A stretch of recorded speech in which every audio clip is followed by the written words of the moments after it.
Hey everyone, and welcome back to the Champions Podcast with myself, Heather McCoy, Champ Squires. and today we have a special guest with us, somebody that I'm excited to be able to have her share her testimony and her story of just trials and tribulations and overcoming. And I think that's the title of her story is just Overcomer. So we're going to let her get into her story, and we hope you enjoy this episode. So welcome to the podcast, LaQuayia, and we're so excited to have you with us today. Thank you so much. It's an honor to be able to speak today and be able to have the opportunity to share my testimony. Um, where do I begin is the question. I feel like I've spent my whole life just, fighting one battle after another. When I was a toddler, I was diagnosed with a rare kidney cancer. It's called a Wilms tumor. And unfortunately, I had a golf ball sized tumor. So I ended up losing my left kidney.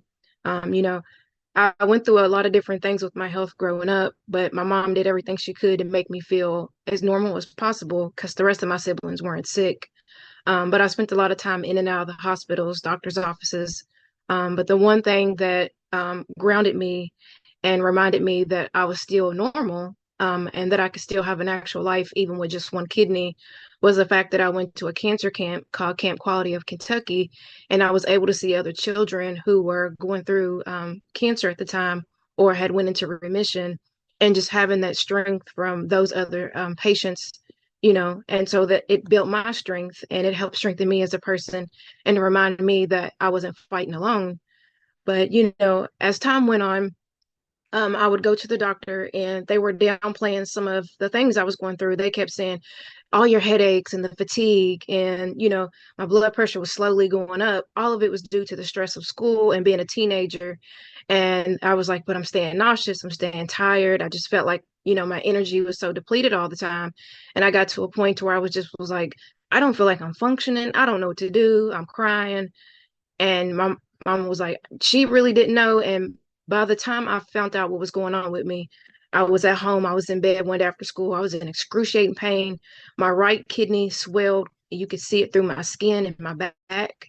My skin was on fire. I had a fever of like 100 and something, and I could barely get out of bed. And my mama rushed me to the hospital, which is an hour from our home.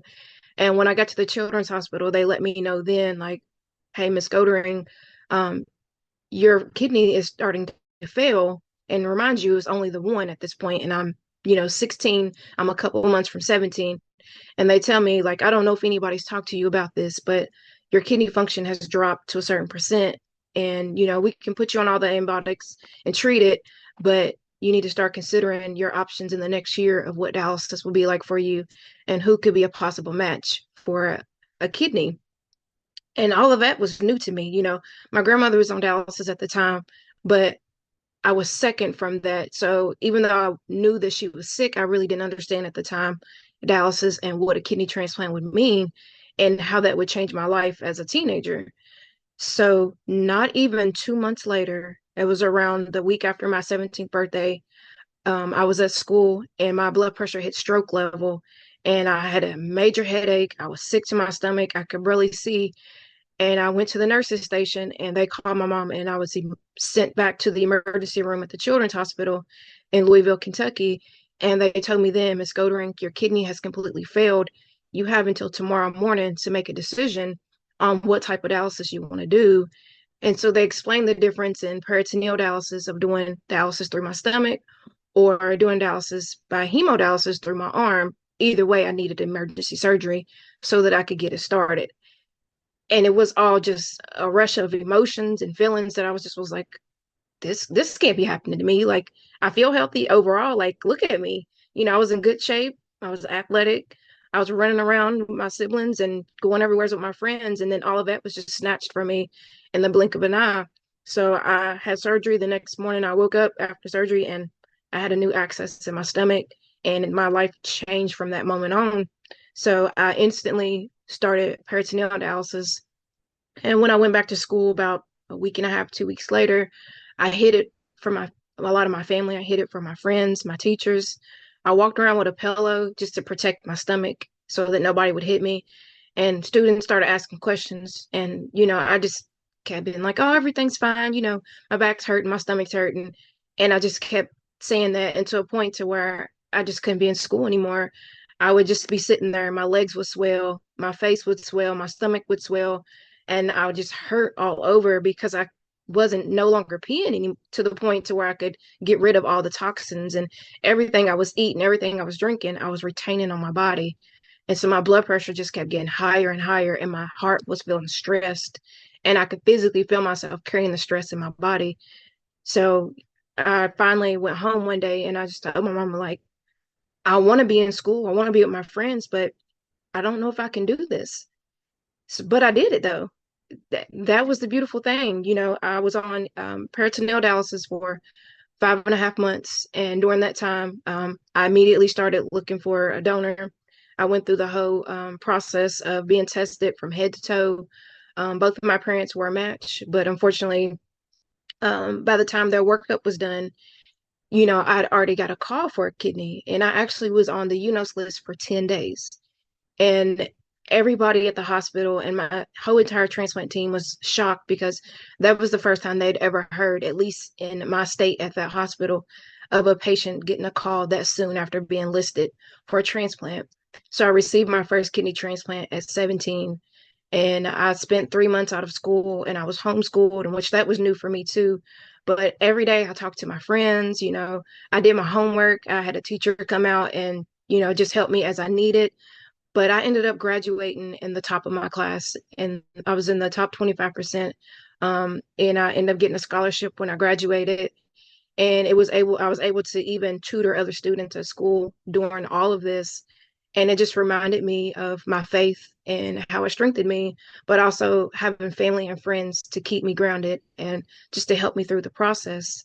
There was a lot of hard days where, I felt like I wasn't normal, and all I wanted to be was normal. And, you know, there's this misconception that if you're sick, you're not normal. And I want people to understand that that's not true. You just have to learn to live within whatever you have going on. And that's what I had to learn to do as a teenager.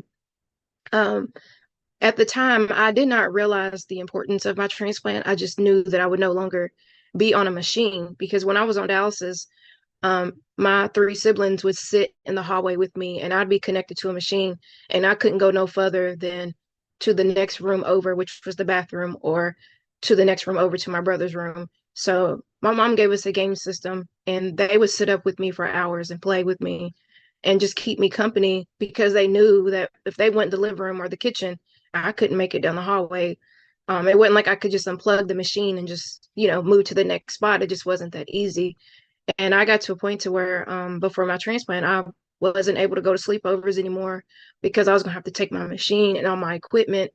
And a lot of people's homes, they weren't clean enough for that, and they wasn't equipped for me to be in a room by myself, to be able to connect and disconnect, or to even have anybody outside of my family even be in the room when I was going through that, because they were the ones that understood, sanitation, my comfort, and what that meant for me. Even in the middle of the night, if I needed to get up and I had to pee, I didn't have that much of a line to be able to make it to the restroom when we moved into our second home. Um, we end up having to move in what we consider the projects here in Kentucky. And to me, it was the worst possible situation, but it actually ended up being a blessing to me and my family, because I was able to get my own room for the first time since I was really young. And that was a big deal for me, being a junior in high school at the time. And then I got my transplant and I still had my own room. So I was like, new freedom, like, heck yeah. So I just felt invincible by that time. A lot of my friends didn't know that, pre or post transplant, what I was having to do to take care of myself. They didn't know that there was nights where I was keeping McDonald's cups to pee in them because I couldn't make it to the restroom, because I got to a point to where the kidney was failing, it was overworking instead of underworking. And then it got to a point to where it was underworking. So it was like, I didn't know how to explain that at the time. They didn't know what the swelling was in my face and in my skin. They just thought I was picking up weight one day, and then I was doing something to get it off, the next week. Like, people didn't understand how high blood pressure was and how that was affecting my heart and how my skin was getting darker and my teeth was changing.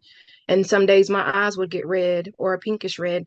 Like, nobody really understood that. And I, at the time, was not in the position to really be able to explain that. because as a teenager, all you want to do is just live, and that's all I could focus on. So when I got my transplant, my focus transitioned from, okay, now that I'm better, I take this medicine twice a day, go to my doctor's appointments, get my labs weekly, see the doctor every month, and I'm good. And I just felt like that was all I needed, and I was able to go to college and I was able to see my siblings graduate. That was enough for me until the day finally came again to where I started going into failure. I started having seizures, and they kept saying I had epilepsy, but the seizures were actually from where my kidney was failing and the anti-rejection medication was going up and down in my system. So my body was trying to fight the kidney instead of keeping it. And when I was 25, I went into complete kidney failure. But I actually, when I had my labs and stuff redone, they actually were able to determine I went into kidney failure at 24 instead of 25. So I ended up going on dialysis in the summer of 2025. And, excuse me, in the summer of, let's see, 2015, excuse me. And it was it was the worst experience I could have put into words, because I was like, I had just graduated in 2014 with my associates from BCTC, and I was going through health stuff then with my kidney, and I had noticed that my kidney labs were changing then, but to me it wasn't insignificant, and I just kept putting it in the back burner, like, oh, I'm fine, this is cool, like, I'm gonna be fine, the kidney's gonna be fine, until the seizures started getting closer together, the headaches, the nausea, the extreme high blood pressure, um, just not being able to really eat anything, swelling all the time, being able to barely walk, get out of bed. Like, all this stuff just started coming back, but it came back worse this time than it did the first time. And at this time, I had, who's now my wife, we were dating at the time, and she was helping me through the whole entire process. There were days I was in college that she would actually come and pick me up from school because I was too sick to be there, or she would meet me in the parking lot to follow me home. And I just got to a point where I was like, I don't really know what's going on with my body, but I know something is off. And I went back to see the transplant doctor, and she was like, Miss Goldring, I'm sorry to tell you this, but your kidney is failing and you need another kidney transplant. You will be back on dialysis within the next, I would say, couple months, if not sooner. And it was sooner than a couple months, like before. So I spent my first summer of 2015 just getting acclimated with being on dialysis. I started on PD, and I had a lot of complications to where my body frame was so small that I had to have a revision on my stomach because I wasn't getting good clearance, which meant I wasn't getting cleaned like I would if I was urinating. So I got too sick. I was in and out of the hospital. I ended up getting pneumonia from where the fluid that you normally urinate out, I was actually retaining, and it affected my heart. When I went into the hospital, I was rushed to the ER in October of 2015, and I had 10 liters of fluid on my heart and on my lungs, and I could not breathe. And I just kept asking them to save me, save me. And when I came to days later, I was on a respirator, and I could barely move in the bed. And I just remember like trying to take everything off and having to be restrained because I didn't know what had happened at that point. But I knew that I could breathe a little bit better than I had that day I went in. So, and that happened to me twice within 2 months, and I ended up going into heart failure. And so I got to the point to where um, my heart function had dropped to 35%. And they told me, Miss Goldring, you have secondary heart failure because of your kidney failure. And if we don't get your fluids under control between your treatments, you could need a double transplant. So to me, that was an eye opener. And they started to explain to me the importance of, what all these secondary conditions that come when you're in kidney failure. They're like, you're no longer peeing, you can't regulate your blood pressure. You can't regulate your red blood cells, your calcium, your parathyroid glands, your thyroid glands. And they started listing out all these things. And I'm like, hold on. I know I'm a pre-med student, but give me a moment to, take all this in. This is a lot of information. And you So mentioned then, that, and it's so true. People don't realize just how much the kidney affects the entire. I mean, from head to toe. Like, you don't oh think yeah, about it. You always think, oh, well, okay, well, it affects your urine. But then you right. start going through kidney failure, and you're like, wait a minute, it's affecting my eyesight, my Oh teeth, yeah. my heart, Mhm. my lungs. I mean, people just don't think that. I mean, it's basically is as important as the brain and the heart and the lungs. Oh yeah. And unfortunately, when people see you and you're in kidney failure, a lot of the time they'll be like, "Oh, well, you don't look sick." Yeah. And I got that so much, but I'm like, internally, you don't know the battle that I'm fighting. I was like, my heart physically would hurt. My veins were literally popping out of my neck and my forehead and my hands all the time, to where they're like, "Ooh, that would be a juicy vein to be able to get blood from." But I got to the point to where I was getting blood work done so often that my veins stopped giving blood. I got to a point to where, I was going to dialysis so often and having so many complications that I had my own two surgical teams that knew me by name and knew my family by name, because I got to a point where I was going in every 2 weeks, if not every month, to get my arms ballooned open, which they call angioplast or fistulogram, because my veins would narrow or I would get a blood clot. And I had over 200 surgeries from 2015 to up until the time I literally got my transplant, because my accesses kept narrowing. So I literally had every type of access except in my leg. So I had a AV graft. I had the catheters here in the chest. I had the PD catheters in the stomach. I had a AV fistula in my right arm. And then when my fistula failed, to keep them from going to my leg, I had a hero graft that is like basically a combination of a graft and a fistula combined. So it's a tube that goes into a metal piece that drops straight to the heart. And I had that hero graft up until I got my kidney transplant just 7 months ago. And it was a blessing to have that option. But then it started to complicate things more with my heart. Um, and the veins in my chest, it took them a while before they started to even start to normalize. But I got to a point to where my chest literally hurt every day. And I thought I was going to literally have a heart attack from the kidney failure itself. But I didn't let that stop me. I was like, I did cardiac rehab for 3 months. I exercised. I'm gonna be honest, I was supposed to follow a strict diet. I cheated quite often. It's Now hard to you eat low did. Now sodium. you did. You said in 2015 you had to go back on it, and Hmm. you recently got your second kidney, like what, a few months ago. 7 months ago to this Yeah, day. it's hard to believe. Like I think about, I'll be a year in April, and it's like, where did the time go? But so you Yes. did dialysis, because I followed your story from 2015 Hmm. all the way for till seven, the past 7 months. I know dialysis for me was one of the hardest things, and I've been through two double lung transplants. That was probably the hardest thing, is that dialysis, because it felt like it. I know some people say, "Oh, it makes me feel great," and I'm like, "Huh?" Like it didn't Yeah. make me feel great. I felt like it was draining the life out of me, if Oh, anything. yeah. What was it like just going through dialysis and saying, how am I supposed to do tomorrow? Because sometimes you just woke up and you were like, it's dialysis day. How Oh, was yeah. it for you to have to just face it year after year after year and think, how long am I going to do this? It was extremely excruciating. I'm gonna be honest.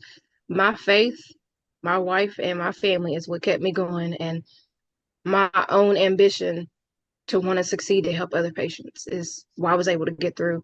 There was many days where I was like, I'm not going to the clinic today. And I had said that so many times, from where I switched from PD to in clinic on hemo. And I was doing that 3 days a week. And then I got to a point to where I was going from doing 3 hours to 4 hours to 4.5 hours. And I was like, okay, I'm not doing this. And they were like, well, if you want to live, you have to do this. So I got to the point to where I was like, after 5 years of being in clinic, seeing patients die, seeing enough patients decide they don't want to show up, and having to switch clinics, or, no, not knowing what happened to them, I was like, I have to take my life back because I feel like crap. This machine is taking off too much, and I can tell them how much to take off, but they're going based off doctor's orders, Oh, yeah. not based off what I'm saying. So I was like, I've had enough. My heart has had enough. So I switched to doing hemodialysis at home. And that was a game changer for me. Like, it was a challenge, of course, every day. but I did it 5 days a week and I had better days. It took a while, of course, to get to those better days, but mentally, the battle was the hardest because there were so many days where my body was so tired, but my mind was telling me I needed to be up doing 1,001 things. So I worked on my schoolwork from home, and that got depressing a lot of days because I wanted to be on campus doing hands-on labs and, making friends and doing all these great things on campus and being out with my family. And I got to a point to where people stopped asking me to go places because they're like, oh, she's too sick. Like your own family, you see them out doing stuff, and then they call you and be like, oh, yeah, we decided to go do this. We didn't think you wanted to go, you know, and that takes a mental and physical toll on your body as well, on top of the dialysis. But there were days even at home doing dialysis, I was like, I'm not getting out of bed today. And my wife would literally be like, I'm going to pick you up and put you in the chair. I'm going to hook you up, and all you got to do is sit there. And when every 30 minutes when it's time to do your blood pressure, if you don't want to do it, I'll do it. You want to take a nap, I'll stay up. So we would take shifts while I was on the machine because sometimes I'd be on the machine for 4 hours. And I remember one time when I first started, um, whoever gave me the treatment plan to put the numbers in the machine, it completely threw off my schedule. I was on the machine for 6 hours. And when I tell you I was so miserable and my body hurt so bad, I was livid. And I was like, this ain't about to be it either. Somebody better fix this because your girl's not going to survive this. But I did what I had to do. During the time that I was on dialysis, especially at home, I worked with patients. I first started working with patients when I was in clinic, sharing my story, telling them the importance of advocating for themselves. Because a lot of the times I was seeing patients getting really sick because the nurses or the doctors weren't listening to them. Even their own primary care doctors weren't listening to them. So I started teaching patients how to advocate for themselves.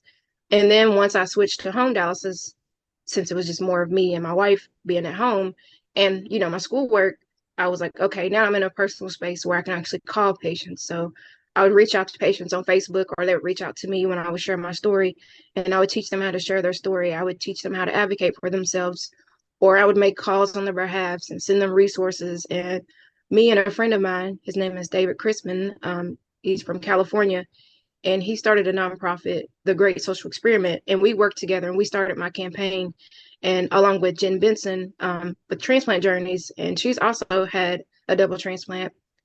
And we were able to do my campaign through social media of sharing my story every way possible.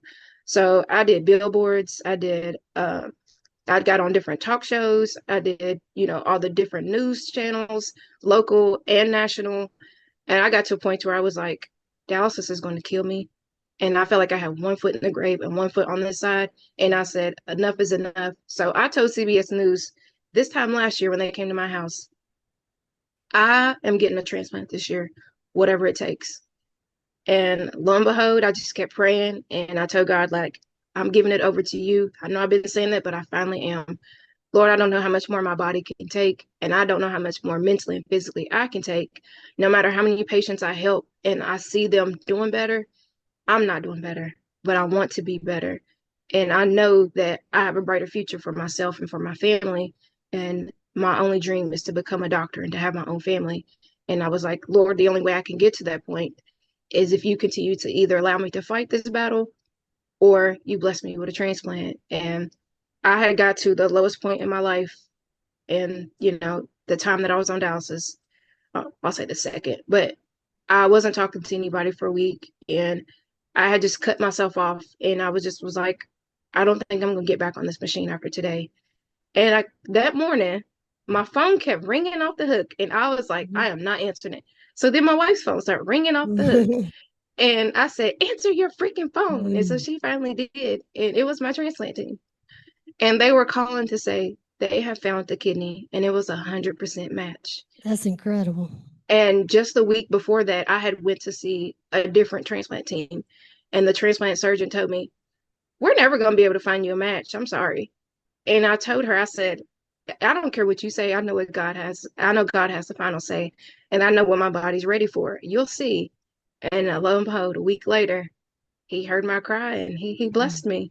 And ever since, I've been living this new life. I've been able to go back to school. I've been able to spend more time with my family. I'm still in that precaution area of I still wear my mask when I go out in public just to protect myself. But I'm back on campus for the first time in a long time, and I'm, out making new friends on campus, which is really cool. And I can now get back to fully traveling and being able to help patients on the ground and not just from home. So I'm just looking forward to being able to live a better life for myself, but also helping other patients. I feel like whether you're on dialysis or pre-transplant, post-transplant, wherever you're at in your health journey, you deserve to have a better quality of life. And I know I can't heal anybody, but I know I can help other people find a better quality of life. And the best way to get that is to face whatever you're going through head on and take it one day at a time. Stay prayed up in your faith, have a support system, and always remember that just because you feel weak, you're stronger than you may know. Go ahead. So, Champ, what questions do you have for this amazing person sitting in front of us, just with her story of holding her faith and just all the battles that she has faced, and kind of like was beat down, but just never really threw in the towel and said, I just don't want to live anymore, but just kept God giving her that strength that she needed just to fight another day. So, LQ, you gave us the permission to call you that. So, if we could do that, I wanted to kind of explain that. So when we do things like this, I'll have to admit I play devil's advocate. Why do you feel the desire to keep moving forward? Like, was there ever a point? And I know you talked about this a little bit of like saying I don't want to do this today, or I don't have the energy to. Why? Like, if somebody was to ask you why did you keep pushing forward? Because I know the reason why, and I see the results of that, but why? For me, I'll say first it goes back to my family. So I have this genetic component, what is it, APO1? It's a gene that runs in my family that I just recently found out caused kidney disease in my family. And, me being the youngest, I was able to learn that. But my other family members, I lost my grandmother and a few of her sisters and one of my male cousins who all were on dialysis for, at least 2+ years. My grandmother was on dialysis for 27 years. And to me, it was like, I didn't want that to be my life. 10 years on dialysis was more than enough. But I had got to a point where I was like, if I can fight for me, then I can fight for other patients, but I also can help my family. And I have a sister now who's in stage 3, and I'm trying to prevent her from getting to stage 4 or 5 so she won't need to go on dialysis or need a transplant. So to me, it wasn't just about me fighting, it was about me fighting for other people, whether I know them or not. Because at the end of the day, you can fight for yourself all day, but I'm not a selfish person. And I don't just live for me, I live for others around me. Champ, you have something else. I see your face over there. No, I like that response. I like the whole idea of I'm not living just for me. But I thought this life was about you. Well, yeah. Dig into that a little bit.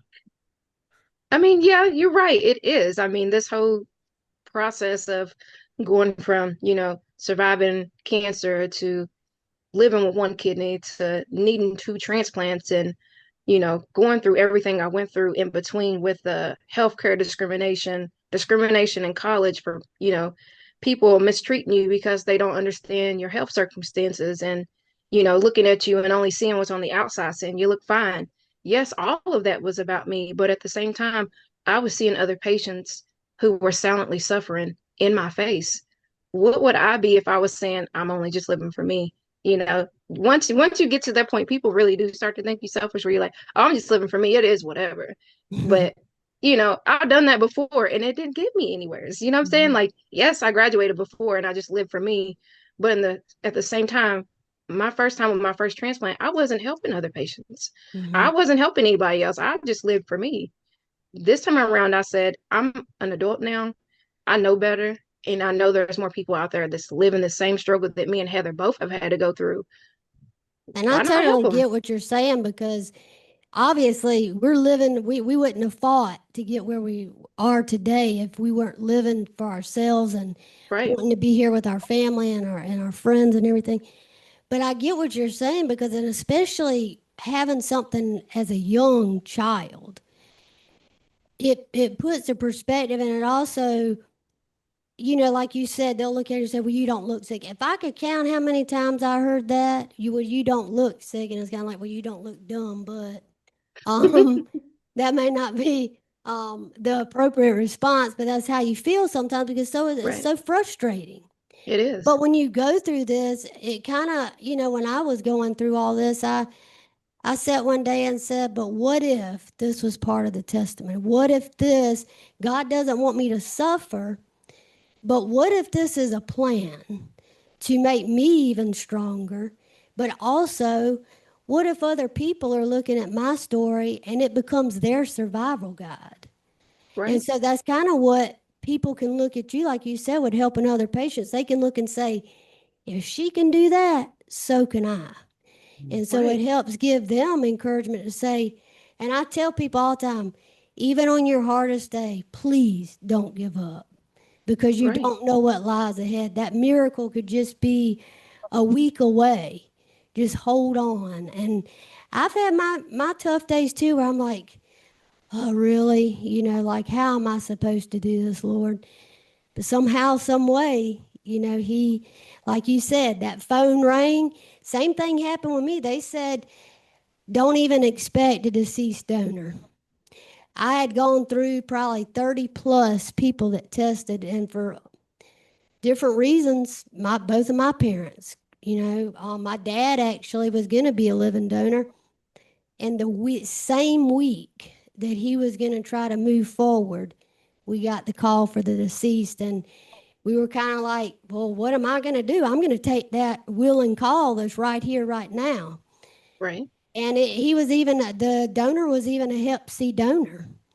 And they asked me, well, how do you feel about that? I said, I'm taking it. All I have to do is take a med. It's not, I don't judge that. Took it 12 weeks later, I'm cured of Hep C, never had a side effect. And so sometimes it's just like when God dangles that miracle in front of you, you say, thank you, you snatch it, and you keep living. That's right. I'm telling you, there was a day I was in clinic, and it was right before I made this decision to transition home. And my wife was on the phone with me, and I was crying. I was like, I don't want to be here. She was like, but you have to. You already missed the day this week. I can see it in your body. Your numbers is reflecting. I had on so much fluid, and I was just in tears. And I was so mad about being there. And I didn't even want the nurses and the staff to talk to me, but they just kept trying. And it's that when people try to help you through, it's that makes a difference in your life. It's having those people that they're not even your family, but they become your family because they want to see you succeed. They want to see you get better. And that also made a difference. But that day I was in the clinic and I was on the phone with my wife.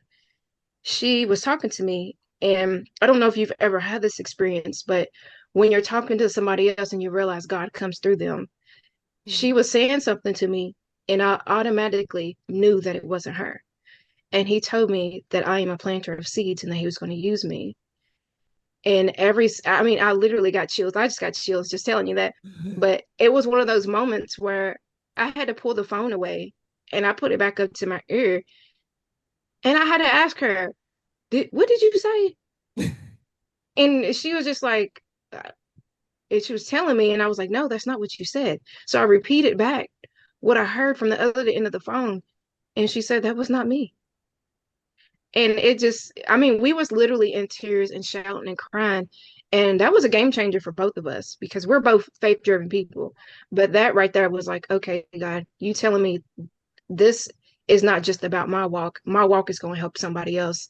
And like you said, your walk is a survival guide for somebody else. And, the other day, my uncle told me, he was like, heroes don't have to be famous. Heroes don't have to be famous and have all this money. He said, you're a hero because you're fighting for our cause. And my uncle's been on dialysis for almost 6 years, and he's now gotten to a point to where he's seen me get my transplant. He's like, okay, I want one. So now he's going through the process to get one, and he thanks me every time I talk to him to be like, thank you for being my listening ear. Thank you for being my strength, and thank you for just allowing me to see what you're going through, even though I'm going through it myself. He has never been as sick as me.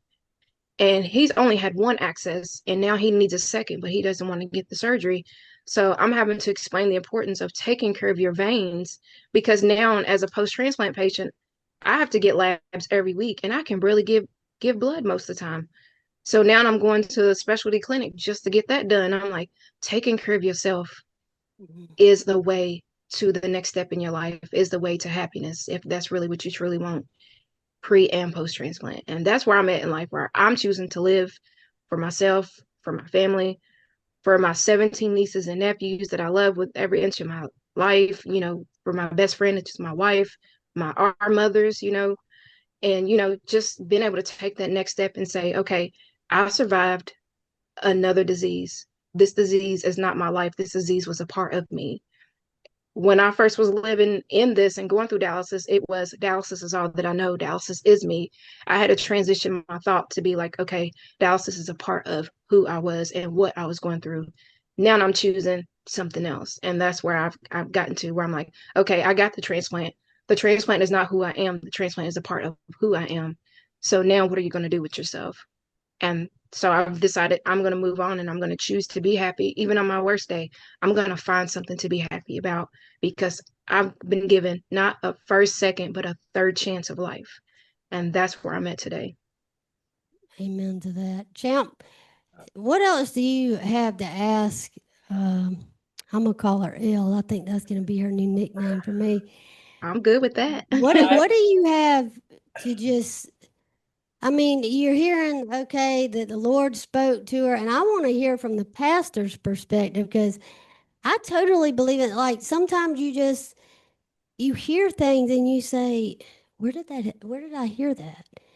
But it can be even listening to a song, and it's like a certain lyric will come over you in a way that it didn't before. And I feel like sometimes God just puts that there to kind of stop us in our tracks to say, no, listen to me. I mean, I can recount several dreams that I had, even one where I was trying to grab Jesus and he kept moving, and I kept saying, why? And he said, because you're not done yet.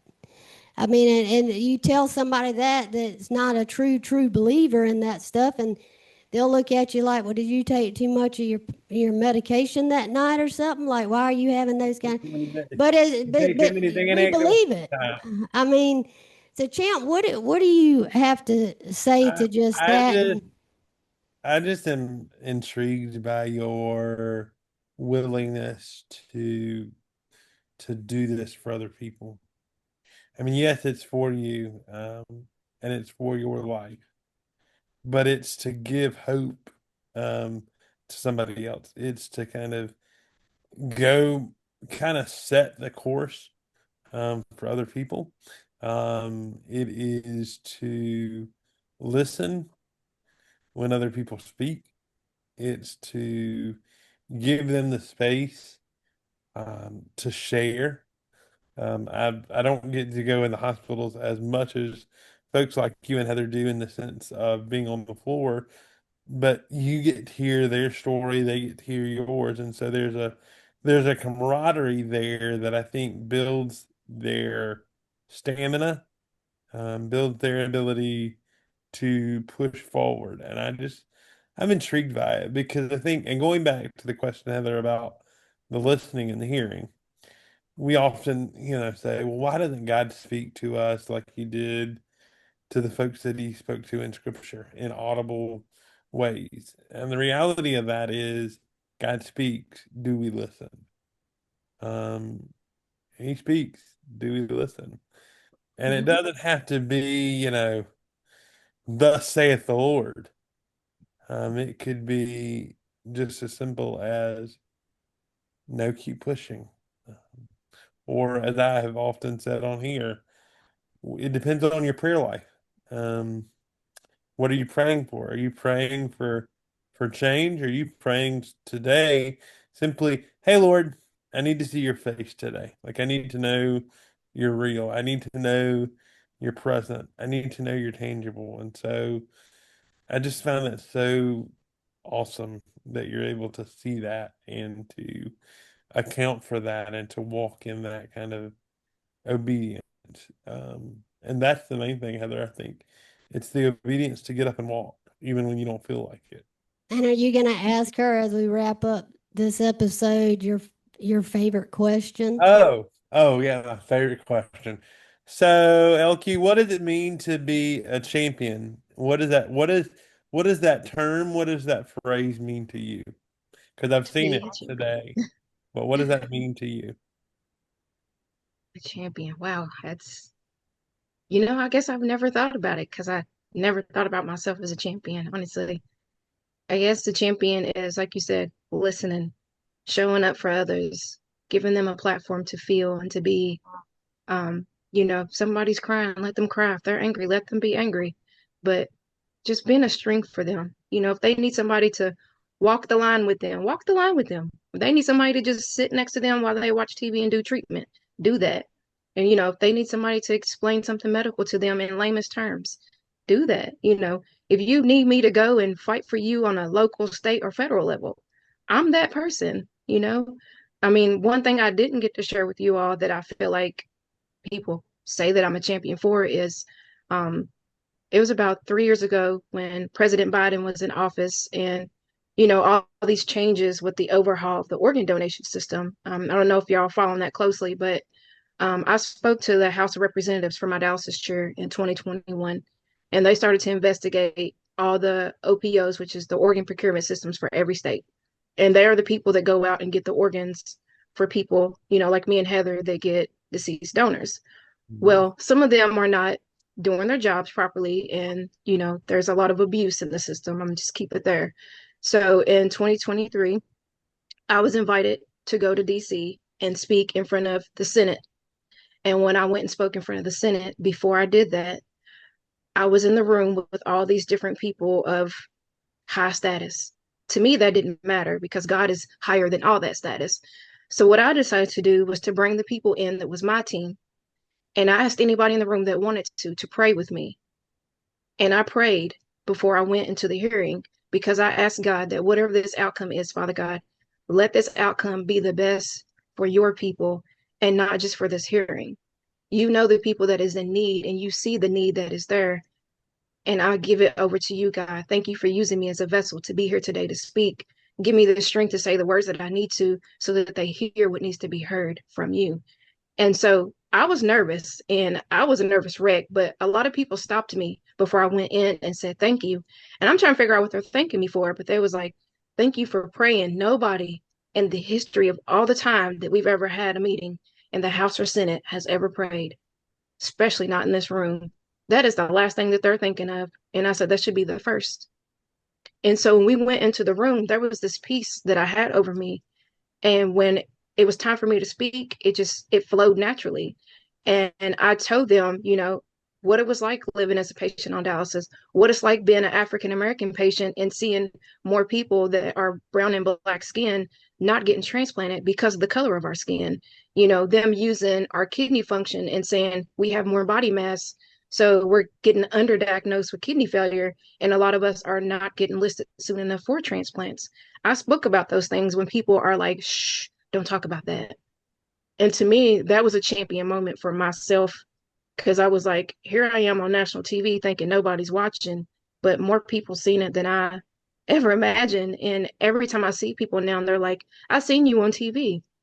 And when I did the CBS News thing earlier this year, like, just a couple weeks before my transplant, patients everywhere is, I mean, people that I know and people I don't know, I didn't even know watch the news, like I said, have thanked me for sharing my story.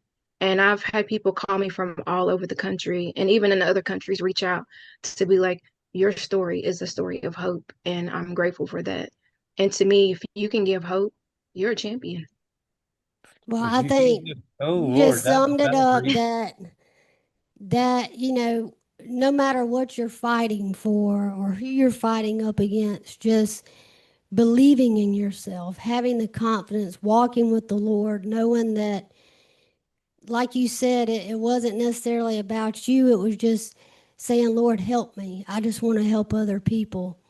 I think that's just so admirable to just say, I'm carrying everybody on my back, Lord. Just, I want to help everyone succeed. No, no matter the color of their skin, no matter what. Even Champ and I say all the time, even down to political stuff, you like said, going in the room and just praying. What a difference that could make if everyone did that, right?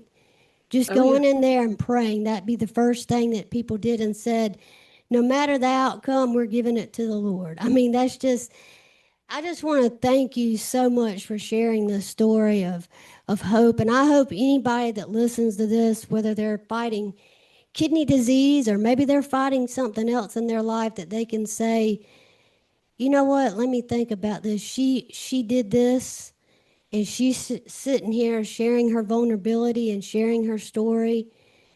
And she's not, crying wolf. She's not playing victim. She's sharing a story of being a warrior. And I've That's always right. loved that word warrior. But and maybe that's what I need to call you, El Warrior, because Oh I yeah, I think like it's just I think it's just showing up, and Champ and I say that all the time, showing up. You're showing up in so many ways, and like you said, it's not about being on TV. It's not about an article being wrote about you. It's about sharing hope. And so I want to thank you on behalf of just hearing this story that, I mean, I've obviously followed you now for a while, but just hearing your story in depth just makes me go, wow.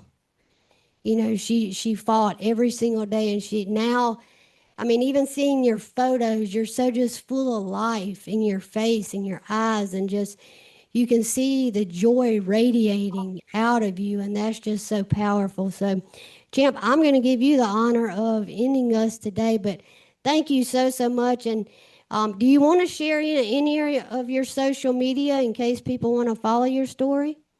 Yeah, if anybody ever wants to reach out, my name is LaQuayia Goldring on Facebook. DM me and or just write me a message anytime, and I'll be more than happy to reach back out. On Instagram, I'm Kidney for Quaya.